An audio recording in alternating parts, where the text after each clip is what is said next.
Napoleon, French വിപ്ലവത്തിന്റെ ശിശു, little corporal എന്നീ പേരുകളിൽ നെപ്പോളിയൻ അറിയപ്പെടുന്നു.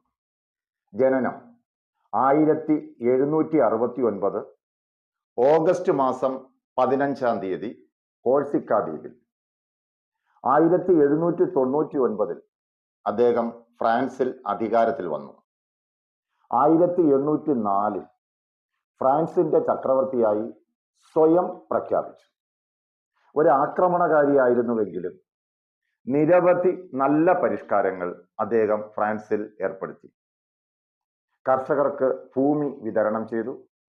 ബാങ്ക് ഓഫ് ഫ്രാൻസ് എന്ന പേരിൽ ഒരു കേന്ദ്ര ബാങ്ക് സ്ഥാപിച്ചു. നിലവിലുള്ള നിയമസംഹിതകളെ ക്രോഡീകരിച്ചുകൊണ്ട് ഒരു പുതിയ നിയമസംഹിത അദ്ദേഹം തയ്യാറാക്കി. 1814 ബ്രിട്ടീഷുകാർ നെപ്പോളിയനെ പരാജയപ്പെടുത്തുകയും എൽബ ദ്വീപിലേക്ക് നാടുകടത്തുകയും ചെയ്തു. പക്ഷെ അദ്ദേഹം തിരിച്ചെത്തി.